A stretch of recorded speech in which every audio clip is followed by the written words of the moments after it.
Hello students, welcome to Panchajanya IAS. ನಾನು Naveen Kumar.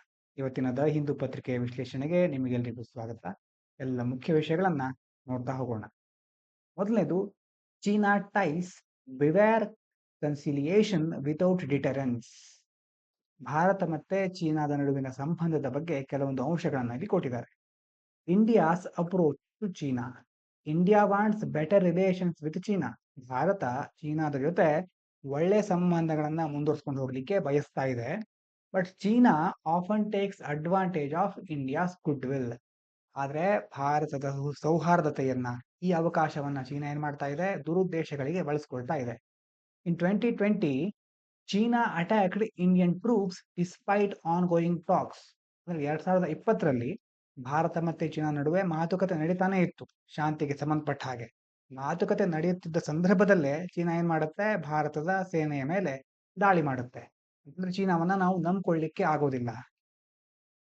China strengths and India's challenge. ಚೀನಾಕ್ಕೆ ಏನು ದೊಡ್ಡದಾದಂಥ ಬಲ ಇರೋದು? China has much bigger economy and military than India. ಭಾರತಕ್ಕಿಂತ ದೊಡ್ಡ ಆರ್ಥಿಕ ವ್ಯವಸ್ಥೆ ಇದೆ, ಎಕನಾಮಿಕ್ ಪವರ್ ಇದೆ, ಅದರ ಜೊತೆ ಸೇನಾ ಶಕ್ತಿ, ಮಿಲಿಟರಿ ಶಕ್ತಿ ಸಹ ಬಹಳ ದೊಡ್ಡದಿದೆ. This makes it difficult for India to respond strongly without proper planning. ಒಂದು ವೇಳೆ ನಾವು ಸರಿಯಾಗಿ ಯೋಜನೆಯನ್ನ ಹಾಕೊಳ್ಳದೆ ಹೇಗೆ ಬೇಕೋ ಹಾಗೆ ಅಟ್ಯಾಕ್ ಮಾಡಿದ್ರೆ ಅಥವಾ ಕೆಲವೊಂದು ಕ್ರಮಗಳನ್ನ ಕೈಗೊಂಡ್ರೆ ನಾವೇ ಸೋಲನ್ನ ಎದುರಿಸಬೇಕಾಗತ್ತೆ. ಯಾಕಂತಂದ್ರೆ ಎಕಾನಮಿ ಮತ್ತೆ ಮಿಲಿಟರಿ ಎರಡರಲ್ಲೂ ಚೀನಾದ ಪ್ರಾಬಲ್ಯ ಜಾಸ್ತಿ ಇದೆ. Weak foreign policy on China. ಇನ್ನು ಭಾರತಕ್ಕೆ ಸಂಬಂಧಪಟ್ಟ ಹಾಗೆ ಕೆಲವೊಂದು ಕೊರತೆಗಳಿದೆ. ಏನಂತಂದ್ರೆ, India's foreign policy towards China is not clear and firm. ಚೀನಾಕ್ಕೆ ಸಂಬಂಧಪಟ್ಟ ಹಾಗೆ ಭಾರತದ ವಿದೇಶಾಂಗ ನೀತಿ ಇದೆಯಲ್ವಾ, ಅದು ಸ್ಪಷ್ಟ ಆಗಿಲ್ಲ ಮತ್ತೆ ದೃಢ ಆಗಿಲ್ಲ. ಅಂತಂದ್ರೆ ಭಾರತ ಸರಿಯಾಗಿ ವಿದೇಶಾಂಗ ನೀತಿಯನ್ನ ನಿರ್ವಹಿಸ್ತಾ ಇಲ್ಲ. Unlike the US, which has a strong strategy to deal with China. America ಚೀನಾಕ್ಕೆ ಸಂಬಂಧಪಟ್ಟ ಹಾಗೆ ಅತ್ಯುತ್ತಮವಾದಂತಹ, ಬೇರೆ ಬೇರೆ ಸಮರ್ಥನೀಯವಾದಂತಹ ವಿದೇಶಾಂಗ ನೀತಿಯನ್ನು ಹೊಂದಿದೆ. ಹಾಗಾಗಿ ಭಾರತ ಸಹ ಅಮೆರಿಕದಿಂದ ಕಲಿಬೇಕು. India's approach is softer. Bharat ಸೌಮ್ಯವಾಗಿ ನಿರ್ವಹಿಸ್ತಾ ಇದೆ, ಆದ್ರೆ ಇನ್ನಷ್ಟು ಅಗ್ರೆಸಿವ್ ಆಗಿ ಕೆಲವೊಂದು ಸಾರಿ ಅವಶ್ಯಕತೆ ಇರುತ್ತೆ. ಹಾಗಾಗಿ ಯಾವ ಸಂದರ್ಭದಲ್ಲಿ ನಮ್ಮ ಪಾಲಿಸಿ ಅಗ್ರೆಸಿವ್ ಆಗಬೇಕು, ಯಾವ ಸಂದರ್ಭದಲ್ಲಿ ಸಾಫ್ಟ್ ಆಗಿರ್ಬೇಕು ಅನ್ನೋದನ್ನ ಭಾರತ ಸರಿಯಾಗಿ ತಿಳ್ಕೊಳ್ಬೇಕು. Need for stronger defence. To counter China, India needs better military preparation. ಚೀನಾಕ್ಕೆ ಕೌಂಟರ್ ಕೊಡ್ಲಿಕ್ಕೆ ನಮ್ಮ ಹತ್ರ ಉತ್ತಮವಾದಂತಹ ಸೇನಾ ಸೌಲಭ್ಯಗಳು ಸಜ್ಜಾಗಿರ್ಬೇಕು. ಇಂಟೆಲಿಜೆನ್ಸ್ ಅಂತಂದ್ರೆ ಗೂಢಾಚಾರ ವ್ಯವಸ್ಥೆ ಚೆನ್ನಾಗಿರ್ಬೇಕು. And alliances with countries like the US and Japan. ಅದರ ಜೊತೆ ಚೀನಾಕ್ಕೆ ಯಾವ್ಯಾವ ದೇಶಗಳು ವಿರುದ್ಧ ಆಗಿದೆಯೋ, ಉದಾಹರಣೆಗೆ US ಮತ್ತೆ ಜಪಾನ್, ಈ ಎಲ್ಲಾ ದೇಶಗಳ ಜೊತೆ ನಾವು ಹೆಚ್ಚಿನದಾದಂತ ಒಂದು ಒಳ್ಳೆಯ ಸಂಬಂಧಗಳನ್ನ ಮುಂದುವರ್ಸ್ಕೊಂಡು ಹೋಗ್ಬೇಕು. ಫೈನಲ್ ಆಗಿ ಬ್ಯಾಲೆನ್ಸಿಂಗ್ ವಿತ್ ಸ್ಟ್ರೆಂತ್. ಒಂದು ಕಡೆ ಪೀಸ್ ಅಂತಂದ್ರೆ ಶಾಂತಿಯನ್ನ ಕಾಪಾಡ್ಕೊಂಡು ಹೋಗೋದು, ಇನ್ನೊಂದು ಕಡೆ ಶಕ್ತಿಯನ್ನ ಹೆಚ್ಚೆಚ್ಚು ಮಾಡ್ಕೊಳ್ತಾ ಹೋಗೋದು. India should talk to China for peace. ಚೀನಾದ ಜೊತೆ ಶಾಂತಿಗೋಸ್ಕರ ಮಾತುಕತೆಯನ್ನು ನಡೆಸಬೇಕು, but also be strong and prepared. ಹಾಗಂತ ಇವರು ಶಾಂತಿಯುತವಾಗಿ ಯಾವಾಗ್ಲೂ ಇರ್ತಾರೆ ಅಂತ ಚೀನಾದ ಬಗ್ಗೆ ನಾವು ನಂಬ್ಕೊಂಡಿರಬಾರ್ದು. ಶಾಂತಿಗೋಸ್ಕರ ಮಾತುಕತೆ ನಡೆಸ್ತಾ ಇರಬೇಕು, ಅದರ ಜೊತೆಗೆ ಯಾವಾಗ ಏನೇ ಸಂದರ್ಭ ಬರಲಿ ಅದನ್ನ ಎದುರಿಸೋದಿಕ್ಕೆ ನಾವು ಸ್ಟ್ರಾಂಗ್ ಆಗಿ ಪ್ರಿಪೇರ್ ಆಗಿರ್ಬೇಕು. A weak approach will only encourage China to act aggressively again. ಒಂದು ವೇಳೆ ನಮ್ಮ ನೀತಿಗಳು, ನಿಯಮಗಳು, ನಮ್ಮ ವಿಧಾನಗಳು ದುರ್ಬಲ ಆಗ್ಬಿಟ್ರೆ ಚೀನಾ ಏನ್ ಮಾಡುತ್ತೆ, ಅದನ್ನೇ ಅವಕಾಶವಾಗಿ ಉಪಯೋಗಿಸಿಕೊಂಡು ನಮ್ಮ ಮೇಲೆ ವಾಪಸ್ ಅಗ್ರೆಸಿವ್ ಆಗಿ ದಾಳಿ ಮಾಡುತ್ತೆ. ಹಾಗಾಗಿ ಭಾರತದ ನೀತಿಗಳು ಸಮರ್ಥವಾಗಿರಬೇಕು, ದಕ್ಷವಾಗಿರಬೇಕು, ಶಾಂತಿ ಮತ್ತು ಶಕ್ತಿ ಎರಡನ್ನೂ ಸಹ ಗಮನದಲ್ಲಿ ಇಟ್ಕೊಂಡಿರ್ಬೇಕು. ಇದಾದ ನಂತರ colossal wastage, that is food for thought. ಆಹಾರ ವ್ಯರ್ಥ ಆಗುತ್ತಾ ಇದೆ, ಪ್ರತಿದಿನ ನಿಮಗೆ ಗೊತ್ತಾಗ್ತಾನೆ ಇದೆ ಎಷ್ಟು ದೊಡ್ಡ ಮಟ್ಟದಲ್ಲಿ ಫುಡ್ ವೇಸ್ಟೇಜ್ ಆಗ್ತಾ ಇದೆ ಅಂತ. ಅದರ ಬಗ್ಗೆ ಇಲ್ಲಿ ಕೆಲವು ಅಂಶಗಳನ್ನ ಕೊಟ್ಟಿದ್ದಾರೆ. ಹ್ಯೂಜ್ ಫುಡ್ ವೇಸ್ಟೇಜ್, ದೊಡ್ಡ ಪ್ರಮಾಣದಲ್ಲಿ ಆಹಾರ ವ್ಯರ್ಥ ಆಗ್ತಾ ಇದೆ. Big part of the world's food get wasted either during production or by consumers. ಎಲ್ಲೆಲ್ಲಿ ವೇಸ್ಟ್ ಆಗುತ್ತೆ? ಮುಖ್ಯವಾಗಿ ಪ್ರೊಡ್ಯೂಸ್ ಮಾಡಬೇಕಾದ್ರೆ, ಅದನ್ನ ಉತ್ಪಾದಿಸುವ ಹಂತ ಇರುತ್ತಲ್ವಾ, ಅಲ್ಲಿ ವೇಸ್ಟೇಜ್ ಆಗಬಹುದು. ಅಥವಾ ಕನ್ಸ್ಯೂಮರ್ಗಳು ಅಂತಂದ್ರೆ ಗ್ರಾಹಕರು ಅದನ್ನ ಹೇಗೆ ಉಪಯೋಗಿಸ್ತಾ ಇರ್ತಾರಲ್ವಾ, ಆ ಸಂದರ್ಭದಲ್ಲೂ ಸಹ ಫುಡ್ ವೇಸ್ಟೇಜ್ ಆಗಬಹುದು. This causes hunger and harms the environment. ಈ ಸಮಸ್ಯೆಯಿಂದ ಒಂದು ಹಸಿವಿನ ಸಮಸ್ಯೆ, ಹಸಿವಿನ ಪ್ರಮಾಣ ಜಾಸ್ತಿ ಆಗ್ತಾ ಹೋಗುತ್ತೆ. ಜಗತ್ತಿನಲ್ಲಿ ಈಗಾಗಲೇ ಹಂಗರ್, ಮಾಲ್ ನ್ಯೂಟ್ರಿಷನ್, ಪವರ್ಟಿ, ಈ ರೀತಿ ಹಲವಾರು ದೊಡ್ಡ ದೊಡ್ಡ ಸಮಸ್ಯೆಗಳನ್ನ ಎದುರಿಸ್ತಾ ಇದ್ದೇವೆ. ಈ ಸಂದರ್ಭದಲ್ಲಿ ಇರುವಂತಹ ಆಹಾರ ಸೌಲಭ್ಯಗಳನ್ನ, ಆಹಾರ ಸಂಪನ್ಮೂಲಗಳನ್ನ ವೇಸ್ಟ್ ಮಾಡ್ಕೊಂಡ್ಬಿಟ್ರೆ ಈ ಬೇರೆ ಬೇರೆ ಸಮಸ್ಯೆಗಳು ಇನ್ನಷ್ಟು ಹೆಚ್ಚಾಗ್ತಾ ಹೋಗುತ್ತೆ. ಅದೇ ರೀತಿ ಪರಿಸರಕ್ಕೂ ಸಹ ಹಾನಿ ಆಗುತ್ತೆ. ಫುಡ್ ವೇಸ್ಟ್ ಮತ್ತೆ ಫುಡ್ ಲಾಸ್ ಈ 2 ಟರ್ಮ್‌ಗಳಿದೆ. ಒಂದು ವೇಸ್ಟ್ ಆಗೋದು, ಇನ್ನೊಂದು ಲಾಸ್ ಆಗೋದು. Food is last during farming, storage and transport. Loss ಆಗೋದು ಅಂತಂದ್ರೆ ನಷ್ಟ ಆಗೋದು. ನಷ್ಟ ಯಾವಾಗ ಆಗುತ್ತೆ? ಅದನ್ನ ಕೃಷಿ ಅದನ್ನ ಬೆಳೆಯೋ ಸಂದರ್ಭದಲ್ಲಿ, ಮತ್ತೆ ಸ್ಟೋರೇಜ್ ಎಲ್ಲಿ ಅದನ್ನ ಸಂಗ್ರಹಿಸಿಡ್ತಾರಲ್ವಾ, ಅಲ್ಲಿ ಅದು ನಾಶ ಆಗ್ಬಹುದು, ನಷ್ಟ ಆಗ್ಬಹುದು. ಮತ್ತೆ ಅದನ್ನ ಸಾಗಿಸುವಾಗ, ಟ್ರಾನ್ಸ್‌ಪೋರ್ಟ್ ಮಾಡ್ಬೇಕಾದ್ರೆ ಸಹ ಅದು ನಾಶ ಆಗ್ಬಹುದು.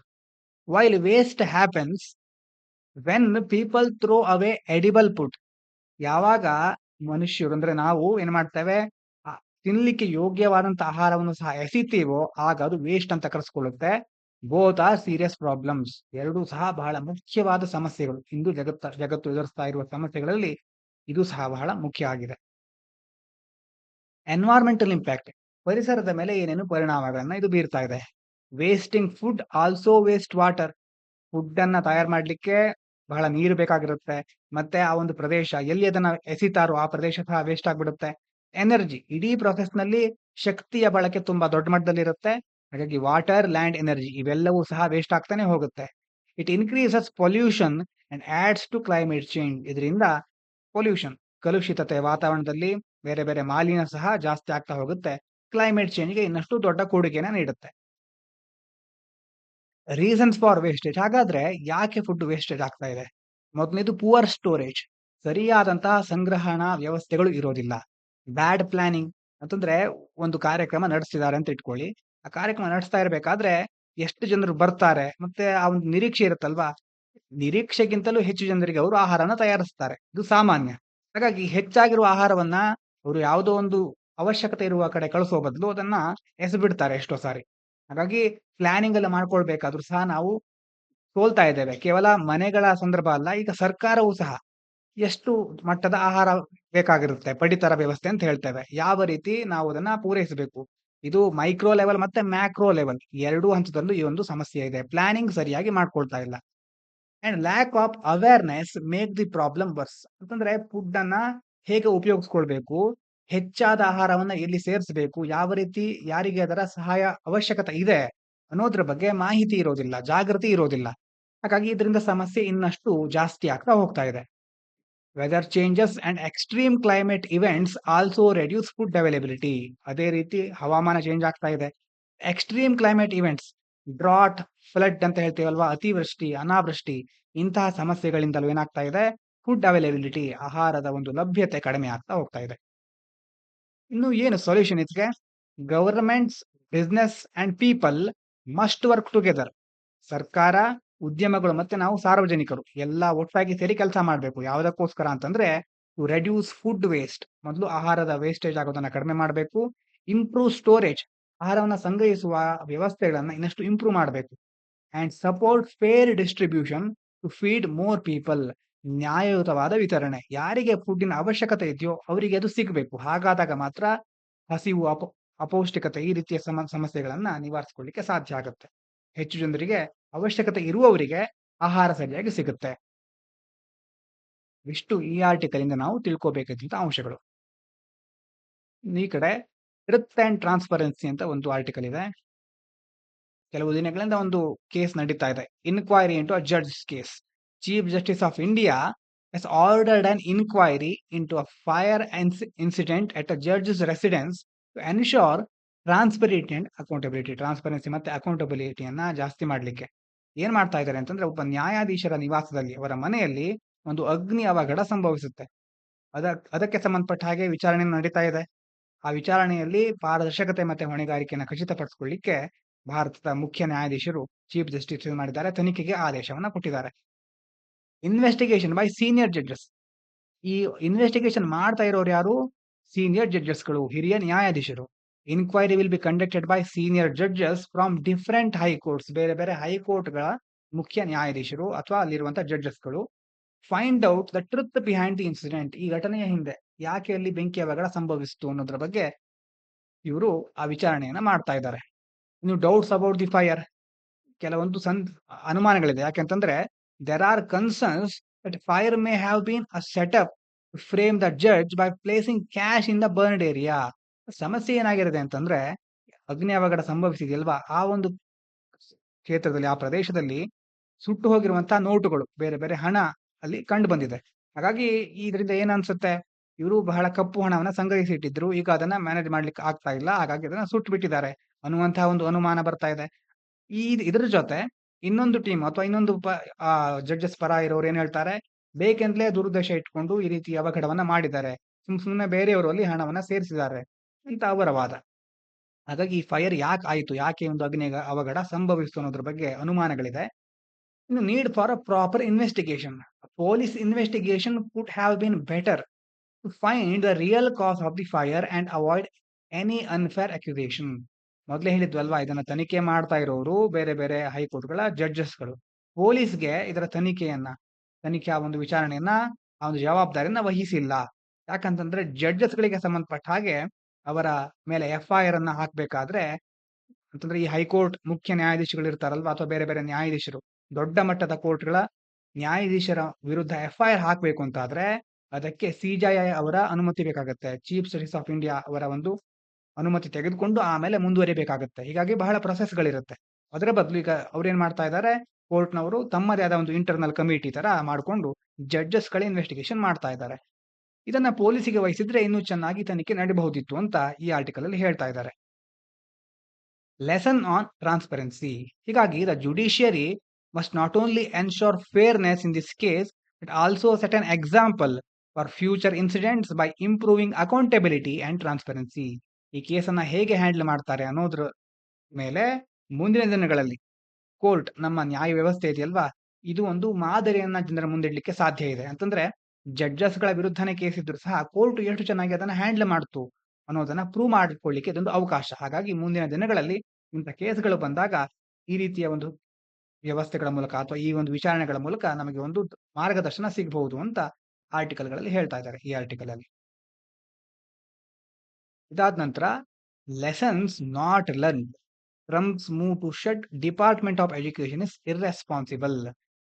ಅಮೆರಿಕಾದ ವಿಷಯ ಇದು. ಟ್ರಂಪ್ ಮತ್ತೆ ಅಲ್ಲಿನ US ಎಜುಕೇಶನ್ ಡಿಪಾರ್ಟ್ಮೆಂಟ್. ಟ್ರಂಪ್ ಅವರು ಏನ್ ಮಾಡ್ತಾ ಇದ್ದಾರೆ, Trump wants to shut down the education department. US ಶಿಕ್ಷಣ ಇಲಾಖೆಯನ್ನ ಮುಚ್ಚಲಿಕ್ಕೆ ಅವರು ಮುಂದಾಗ್ತಾ ಇದ್ದಾರೆ. US president Donald Trump plans to close the department of education quickly, saying it is not effective. ಆ ಒಂದು ಇಲಾಖೆಯಿಂದ ಅಷ್ಟೇನು ಒಳ್ಳೇದಾಗ್ತಾ ಇಲ್ಲ, ಅದರಿಂದ ಏನು ಉಪಯೋಗ ಆಗ್ತಾ ಇಲ್ಲ, ಹಾಗಾಗಿ ಅದನ್ನು ಮುಚ್ಚಿಬಿಡೋದು ಒಳ್ಳೇದು ಅಂತ ಟ್ರಂಪ್ ಅವರು ಹೇಳ್ಕೊಂಡು ಅದಕ್ಕೆ ಕ್ರಮಗಳನ್ನು ಕೈಗೊಳ್ಳಿಕ್ಕೆ ಮುಂದಾಗಿದ್ದಾರೆ.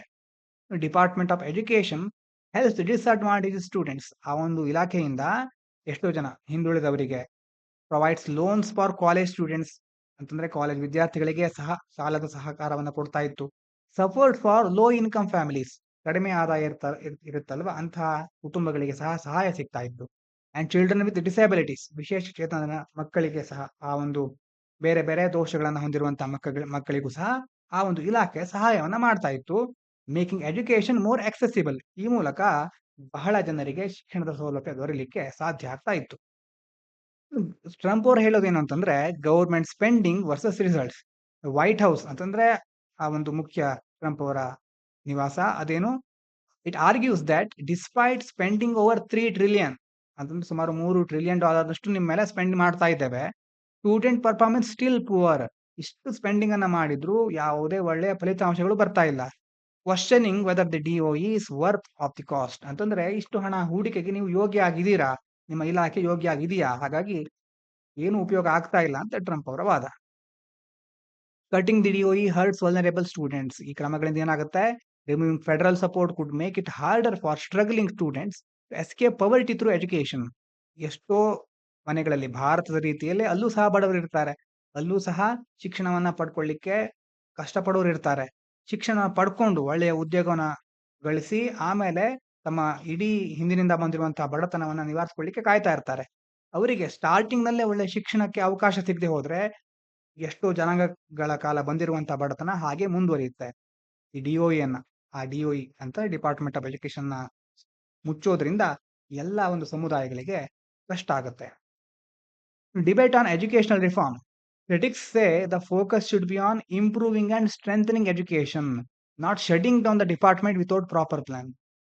ಇದನ್ನ ಟೀಕೆ ಮಾಡೋರು ಏನ್ ಹೇಳ್ತಾ ಇದ್ದಾರೆ, ಟ್ರಂಪ್ ಅವರನ್ನ ಟೀಕೆ ಮಾಡ್ತಾರಲ್ವಾ, ಅವ್ರೇನ್ ಹೇಳ್ತಾ ಇದ್ದಾರೆ ಅಂತಂದ್ರೆ, focus should be on improving and strengthening education. ಶಿಕ್ಷಣ ವ್ಯವಸ್ಥೆಯನ್ನ ಇಂಪ್ರೂವ್ ಮಾಡೋದ್ರ ಮೇಲೆ, ಇನ್ನಷ್ಟು ಬಲಗೊಳಿಸೋದ್ರ ಮೇಲೆ ಫೋಕಸ್ ಮಾಡಬೇಕೆ ಹೊರತು ಆ ಇಲಾಖೆನ ಮುಚ್ಚಿಬಿಡೋದಲ್ಲ. ಈ ಒಂದು ಪಾಯಿಂಟ್ ಅನ್ನ ನಾವು ಭಾರತದಲ್ಲೂ ಬಳಸ್ಕೊಳ್ಬಹುದು ಅಲ್ವಾ, ಭಾರತಕ್ಕೆ ಸಂಬಂಧಪಟ್ಟ ಹಾಗೆ. ಅಂತಂದ್ರೆ ಕೆಲವು ಯೋಜನೆಗಳನ್ನ ರೂಪಿಸ್ತೇವೆ, ಯೋಜನೆಗಳನ್ನ ರೂಪಿಸಾದ್ಮೇಲೆ ಅದಕ್ಕೆ ಬೇಕಾದಷ್ಟು ಫಂಡಿಂಗ್ ಅನ್ನ ಕೊಡೋದಿಲ್ಲ, ಆಮೇಲೆ ಎಷ್ಟೋ ವರ್ಷಗಳ ನಂತರ ಯೋಜನೆ ಅಲ್ಲೇ ನಿಂತು ಬಿಡುತ್ತೆ. ಹಾಗಾಗಿ ಯಾವುದೇ ಒಂದನ್ನ ಮುಚ್ಚುವುದು ಅಥವಾ ಬಹಳ ಘೋಷಣೆ ಮಾಡೋದ್ರಿಂದ ಯಾವುದೇ ಪ್ರಯೋಜನ ಇಲ್ಲ. ಅದಕ್ಕೆ ಬೇಕಾದಂತ ಸಪೋರ್ಟ್ ಕೊಡೋದು ಮತ್ತೆ ಸರಿಯಾದ ಪ್ಲಾನಿಂಗ್ ಅನ್ನ ಇಟ್ಕೊಳ್ಳೋದು ಬಹಳ ಮುಖ್ಯ. ಪ್ಲಾನಿಂಗ್ ಅನ್ನ ಇಟ್ಕೊಂಡು ಅದನ್ನ ಇಂಪ್ಲಿಮೆಂಟ್ ಮಾಡಬೇಕು. ಅದಾದ ನಂತರ ನಾವೇನ್ ಮಾಡಬಹುದು, ಬೇರೆ ಬೇರೆ ಆಧುನಿಕ ವಾತಾವರಣಕ್ಕೆ ತಕ್ಕ ಹಾಗೆ ಹೊಸ ಹೊಸ ಕ್ರಮಗಳನ್ನ ಕೈಗೊಳ್ಳಬಹುದು. ಹಾಗಾಗಿ ಜಸ್ಟ್ ಶಟ್ ಡೌನ್ ಮಾಡೋದ್ರಿಂದ, ಮುಚ್ಚೋದ್ರಿಂದ ಅಥವಾ ಜಸ್ಟ್ ಸ್ಟಾರ್ಟ್ ಮಾಡೋದ್ರಿಂದ ಏನು ಪ್ರಯೋಜನ ಇಲ್ಲ. ಅಲ್ಲಿ ಇಂಪ್ರೂವಿಂಗ್ ಮತ್ತೆ ಸ್ಟ್ರೆಂಥನಿಂಗ್ ಮೇಲೆ, ಇದನ್ನ ಸುಧಾರಣೆಯ ಮೇಲೆ ಹೆಚ್ಚಿನ ಗಮನ ಕೊಡಬೇಕು. ಇದಾದ ನಂತರ ಮುಂದಿನ article, it is time to ditch sexist campaign slogans. ಲಿಂಗ ಅಸಮಾನತೆಯ ಕುರಿತಾಗಿರುವಂತಹ ಕೆಲವೊಂದು ಪಾಲಿಟಿಕ್ಸ್ ಕ್ಯಾಂಪೇನ್ಗಳಿರುತ್ತೆ. ಹೇಗಿರುತ್ತೆ ಅಂತಂದ್ರೆ, ಸೆಕ್ಸಿಸ್ಟ್ ಪಾಲಿಟಿಕ್ಸ್, ಸೆಕ್ಸಿಸ್ಟ್ ಸ್ಲೋಗನ್ಸ್ ಅಂತಂದ್ರೆ ರಾಜಕೀಯದಲ್ಲಿ ಲಿಂಗಭೇದ ನೀತಿಯ ಪರವಾಗಿ ಘೋಷಣೆಗಳಿರುತ್ತೆ. ಅಂತಂದ್ರೆ ಈ ಒಂದು ಆರ್ಟಿಕಲ್ ಪ್ರಕಾರ ಏನ್ ಹೇಳ್ತಾ ಇದ್ದಾರೆ ಅಂತಂದ್ರೆ, many election slogans in India portray women as passive beneficiaries rather than active decision makers. ಮಹಿಳೆಯರನ್ನ ಕೇವಲ ಫಲಾನುಭವಿಗಳ ರೀತಿ ನೋಡ್ತಾ ಇದ್ದಾರೆ. ಅವರಿಗೆ ನಿರ್ಣಯಗಳನ್ನ ಕೈಗೊಳ್ಳುವ ಶಕ್ತಿ ಇದೆ ಅಥವಾ ಅವರು ನಾಯಕರು ಆಗಬಲ್ಲರು ಅನ್ನುವಂತಹ ಅಂಶವನ್ನೇ ಅವರು ಪರಿಗಣಿಸ್ತಾ ಇಲ್ಲ. Reinforcing traditional gender rolls. ಮೊದಲಿಂದ ಬಂದಿತ್ತಲ್ವಾ, ಮಹಿಳೆ ಅಂತಂದ್ರೆ ಮನೆಯೊಳಗಿರ್ಬೇಕಾದವಳು, ಪುರುಷ ಎಲ್ಲ ಅಧಿಕಾರವನ್ನು ವಹಿಸಿಕೊಂಡಿರ್ಬೇಕಾದವನು. ಈ ಒಂದು ಟ್ರೆಡಿಷನಲ್ ಥಾಟ್ ಅನ್ನ ಮುಂದುವರ್ಸ್ಕೊಂಡು ಹೋಗ್ತಾ ಇದ್ದಾರೆ ಎಷ್ಟೋ ಪೊಲಿಟಿಕಲ್ ಕ್ಯಾಂಪೇನ್ಗಳು ಮತ್ತೆ ಪೊಲಿಟಿಕಲ್ ಘೋಷಣೆಗಳಲ್ಲಿ ಅಂತ ಮೊದಲನೇ ಪಾಯಿಂಟ್ ಅಲ್ಲಿ ಹೇಳ್ತಾ ಇದ್ದಾರೆ. Women's issue are ignored. ಮಹಿಳೆಯರಿಗೆ ಇರುವಂತಹ ಸಮಸ್ಯೆಗಳನ್ನ ನಿರ್ಲಕ್ಷ್ಯ ಮಾಡ್ತಾ ಇದ್ದಾರೆ. Instead of addressing real concerns like safety and employment, slogans focus on providing benefits to women without empowering them. ಯಾವುದೊಂದು ಯೋಜನೆ ಬರುತ್ತೆ, ಯೋಜನೆ ಮೂಲಕ ಅವರಿಗೆ ಹಣಕಾಸಿನ ಸೌಲಭ್ಯ ಕೊಡಬಹುದು ಅಥವಾ ಬೇರೆ ಬೇರೆ ಯಾವುದು ಫುಡ್ಡು ಅಥವಾ ಆರೋಗ್ಯ ವ್ಯವಸ್ಥೆ, ಈ ರೀತಿ ಹಲವಾರು ಅವಕಾಶಗಳನ್ನ ಅವ್ರು ಕೊಡಬಹುದು.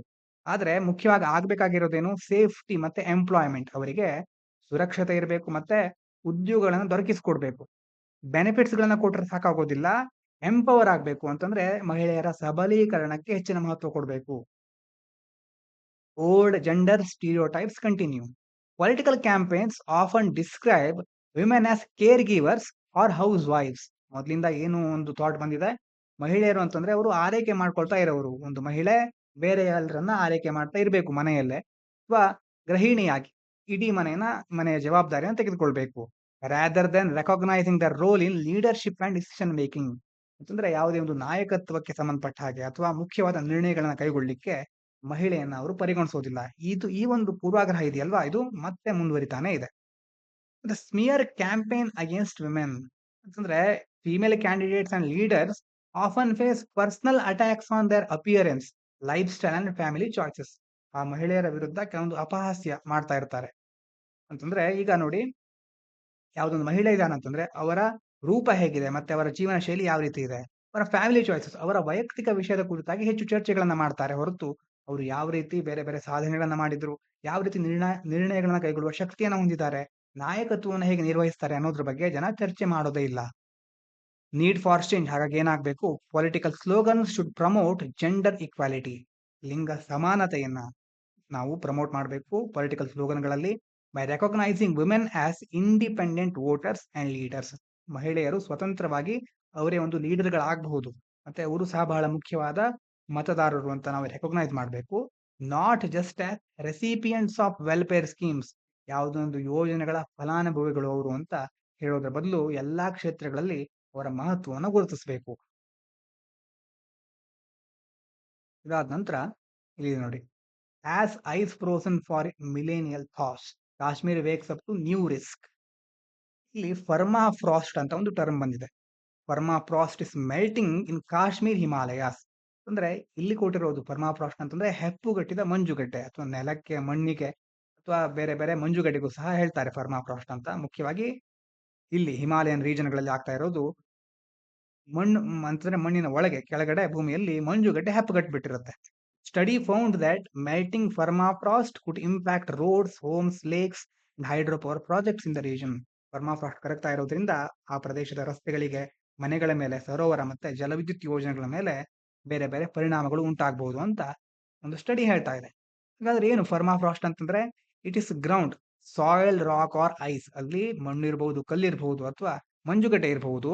That stays frozen for at least 2 years, 2 ವರ್ಷಗಳಿಂದ ಅದು ಹೆಪ್ಪುಗಟ್ಕೊಂಡು ಇದ್ಬಿಡುತ್ತೆ. ಅಲ್ಲೇ ಹಾಗೆ ಹೆಪ್ಪುಗಟ್ಕೊಂಡು ಇರುವಂತಹ ಒಂದು ಕಲ್ಲಾಗಿರಬಹುದು ಅಥವಾ ಮಂಜುಗಡ್ಡೆ ಆಗಿರಬಹುದು ಅಥವಾ ಮಣ್ಣಾದ್ರೂ ಆಗಿರಬಹುದು. Due to global warming it is now starting thaw. ಈಗ ಜಾಗತಿಕ ತಾಪಮಾನ ಏರ್ತಾ ಇರೋದ್ರಿಂದ ಅದು ಕರಗ್ತಾ ಇದೆ. Releasing harmful greenhouse gases like methane. ಕರಗೋದ್ರಿಂದ ಮೀಥೇನ್ ನಂತಹ ಹಾನಿಕಾರಕ ಹಸಿರುಮನೆ ಅನಿಲಗಳು ವಾತಾವರಣಕ್ಕೆ ಬಿಡುಗಡೆ ಆಗ್ತಾ ಇದೆ. ಹಾಗಾದ್ರೆ ಏನು ಕಾರಣ? Main causes for melting: rising temperature, ಮತ್ತೆ ವಾತಾವರಣದ ತಾಪಮಾನ ಏರ್ತಾ ಇದೆ. ಡಿಫಾರೆಸ್ಟೇಷನ್, ಅರಣ್ಯ ನಾಶ.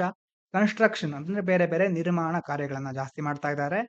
ಅಂಡ್ ಟೂರಿಸಂ, ಪ್ರವಾಸೋದ್ಯಮ ಸಹ ಇದಕ್ಕೆ ಕೊಡುಗೆನ ನೀಡ್ತಾ ಇದೆ. They are accelerating permafrost thawing, making the region more unstable. ಇದರಿಂದ ಆ ಒಂದು ಪ್ರದೇಶ ಅಸ್ಥಿರ ಆಗ್ತಾ ಇದೆ, ಅಂತಂದ್ರೆ ಅನ್ಸ್ಟೇಬಲ್ ಆಗಿ ಇರೋದಿಲ್ಲ. Serious risk: melting permafrost can lead to floods. ಇದು ಹೆಚ್ಚೆಚ್ಚು ಕರಗ್ತಾ ಇದ್ದ ಹಾಗೆ ಪ್ರವಾಹ ಎದುರಾಗಬಹುದು, ಲ್ಯಾಂಡ್ ಸ್ಲೈಡ್ಸ್, ಭೂಕುಸಿತ, ಅಂಡ್ ಇನ್ಫ್ರಾಸ್ಟ್ರಕ್ಚರ್ ಡ್ಯಾಮೇಜ್. ಮೂಲಸೌಕರ್ಯಗಳಿಗೆ ಬಹಳ ದೊಡ್ಡ ಮಟ್ಟದಲ್ಲಿ ಹಾನಿ ಆಗಬಹುದು. In Jammu and Kashmir, 65 glacial lakes are at risk of bursting and causing major floods. Jammu ಮತ್ತೆ ಕಾಶ್ಮೀರದಲ್ಲಿ 65 ಹಿಮನದಿಗಳು ಕರಗಿ ದೊಡ್ಡ ಮಟ್ಟದಲ್ಲಿ ಪ್ರವಾಹವನ್ನ ಉಂಟು ಮಾಡುವ ಸಾಮರ್ಥ್ಯವನ್ನ ಹೊಂದಿವೆ. ಮುಂದಿನ ದಿನಗಳಲ್ಲಿ ಅದರಿಂದ ಪ್ರವಾಹ ಎದುರಾಗಬಹುದು. ಸುಮಾರು 65 ಹಿಮನದಿಗಳು ಕರಗೋದ್ರಿಂದ ಅಂತ ಹೇಳ್ತಾ ಇದ್ದಾರೆ. Need for better planning: expert suggest using satellite monitoring. ತಜ್ಞರು ಏನ್ ಹೇಳ್ತಾ ಇದ್ದಾರೆ? ಸ್ಯಾಟಲೈಟ್ ನ ಮೂಲಕ ಮೇಲ್ವಿಚಾರಣೆ ಮಾಡೋದು, ಮಾನಿಟರ್ ಮಾಡೋದು. ಅಂಡ್ ಇಂಪ್ಯಾಕ್ಟ್ ಸ್ಟಡೀಸ್, ಅಂದ್ರೆ ಮೊದಲು ಈ ರೀತಿ ಆಗ್ತಾ ಇರುತ್ತಲ್ವಾ, ಏನೇನು ಇಂಪ್ಯಾಕ್ಟ್ ಆಯ್ತು, ಯಾವ ರೀತಿ ಪರಿಣಾಮಗಳು ಉಂಟಾಗಬಹುದು ಅನ್ನೋದನ್ನ ಸ್ಟಡಿ ಮಾಡೋದು. ಆ ಮೂಲಕ ಪ್ಲಾನ್ ಇನ್ಫ್ರಾಸ್ಟ್ರಕ್ಚರ್ ಸೇಫ್ಲಿ, ಮೂಲಸೌಕರ್ಯಗಳನ್ನ ನಿರ್ಮಾಣ ಮಾಡಬೇಕಾದ್ರೆ ಸರಿಯಾದ ಯೋಜನೆಗಳನ್ನ ರೂಪಿಸಬೇಕು.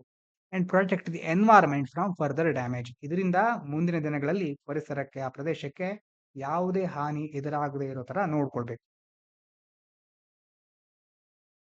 ಇನ್ನು ಕೊನೆಯದಾಗಿ ಎಲ್ಲಿದೆ ಅಲ್ವಾ, what are DNA polymorphism and how do they different between people. Polymorphism ಅಂತಂದ್ರೆ ಬೇರೆ ಬೇರೆ ರೂಪದಲ್ಲಿ ಇರೋದು ಅಂತಂದ್ರೆ ಡಿಎನ್ಎ ಇರುತ್ತಲ್ವಾ. ಬಹಳ ದಿನಗಳ ಹಿಂದೆ ಹೇಳಿದ್ದೆ ಡಿಎನ್ಎ ಜೀನ್ಗಳ ಬಗ್ಗೆ. ಇಲ್ಲಿ ಹೇಳ್ತಾ ಇರೋದು DNA fingerprint. Just like Aadhaar is use to identify people, DNA fingerprints are unique to each person and help in biological identification.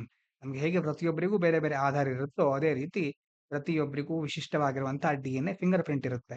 ಇದು ಬಯಾಲಜಿಕಲಿ ನಮ್ಮನ್ನ ಐಡೆಂಟಿಫೈ ಮಾಡಕ್ಕೆ, ಬೇರೆಯವರಿಂದ ಸಪರೇಟ್ ಮಾಡಕ್ಕೆ ಹೆಲ್ಪ್ ಆಗುತ್ತೆ.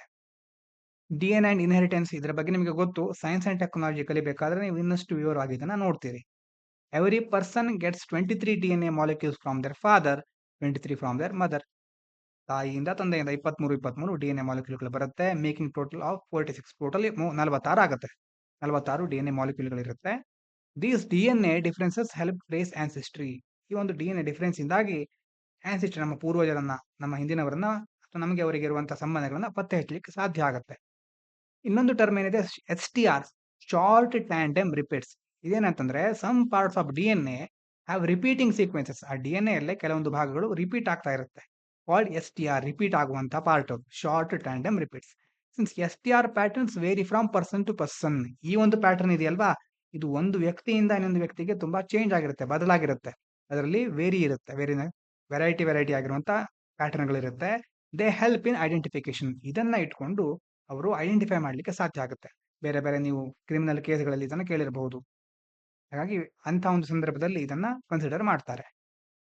PCR ಅಂತಂದ್ರೆ polymerase chain reaction. Scientist use PCR to make millions of copies of small DNA samples. PCR ಅಂತಂದ್ರೆ chain reaction, ಒಂದಾದ್ಮೇಲೆ ಒಂದು ಡೆವಲಪ್ ಆಗ್ತಾ ಹೋಗೋದು, ಮಲ್ಟಿಪ್ಲೈ ಆಗ್ತಾ ಹೋಗೋದು.